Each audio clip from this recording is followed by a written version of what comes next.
चुनाव में रायबरेली सीट से कम बीजेपी की ओर से सस्पेंस खत्म हो गया है। रायबरेली से बीजेपी ने दिनेश प्रताप सिंह को मैदान में उतारा है। दिनेश प्रताप सिंह ने 2019 में भी सोनिया गांधी के खिलाफ इसी सीट से चुनाव लड़ा था। हालांकि दिनेश प्रताप सिंह कभी कांग्रेस के ही सदस्य थे। साल 2018 में दिनेश ने कांग्रेस छोड़कर भाजपा का दामन थाम लिया था। इसके अगले ही साल भाजपा ने लोकसभा के मैदान में उनको उतार दिया था। मौजूदा समय में दिनेश प्रताप सिंह एमएलसी हैं और योगी आदित्यनाथ सरकार में राज्य मंत्री हैं। रायबरेली में बेशक 2019 में वो सोनिया गांधी के खिलाफ चुनाव नहीं जीत सके, लेकिन उनका अच्छा खासा प्रभाव इस जगह पे है। रायबरेली में उनके प्रभाव की बात करें तो रायबरेली की सियासत में पंचवटी का दबदबा है। दरअसल दिनेश प्रताप सिंह के घर को पंचवटी के नाम से जाना जाता है।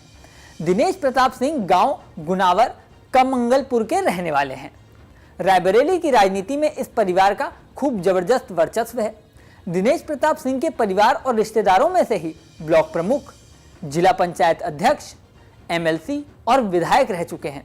हालांकि रायबरेली की हरचंदरपुर विधानसभा सीट से साल 2022 में उनके भाई राकेश सिंह को हार का सामना करना पड़ा था।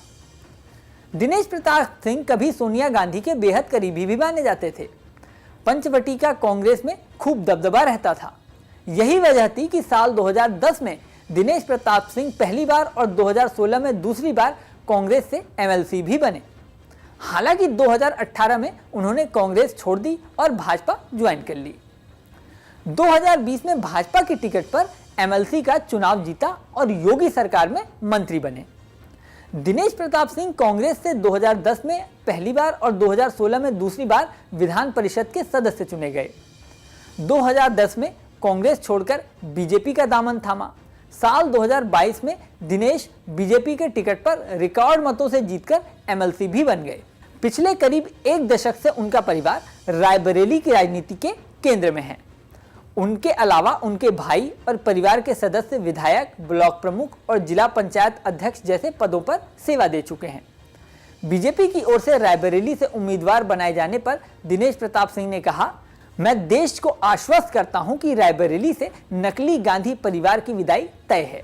ये तय है कि बीजेपी का कमल खिलेगा और कांग्रेस हारेगी। उन्होंने कहा, मैंने 4 बार की सांसद सोनिया गांधी के खिलाफ भी चुनाव लड़ा है, इसलिए अब मेरे सामने कोई भी उतरे, मेरे लिए ये बात महत्वपूर्ण नहीं है। दिनेश प्रताप सिंह ने कहा कि जो भी रायबरेली मेरे सामने आएगा वो हारेगा। सुनिए दिनेश प्रताप ने और क्या कहा। मैं गांधी परिवार में जन्म नहीं लिया हूं। मैंने सोने के चम्मच से चांदी की थाली में खाना नहीं खाया है। मैं गरीब घर का बेटा था, सामान्य किसान का बेटा था। अपने हाथ कोन गोणे, मेड़ बांधे, हल चलाए, 5 ढोए, छपरा छाए, खटिया बिनी, इस जीवन से जीवन जी करके इस मुकाम तक पहुंचा हूं। गरीब का दर्द कैसे बांटा जा सकता है, गरीब का सुख कैसे बांटा जा सकता है, रायबरेली के आम आदमी की कसौटी पर कैसे खरा उतरा जाता है, दिनेश सिंह भली भांति जानता है और भारतीय जनता पार्टी के कार्यकर्ताओं की शक्ति भी जानता है।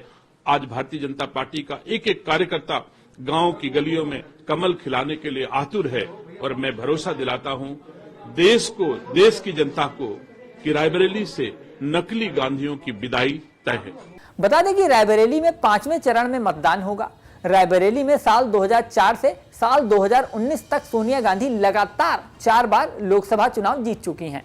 इस बार सोनिया गांधी के राजस्थान से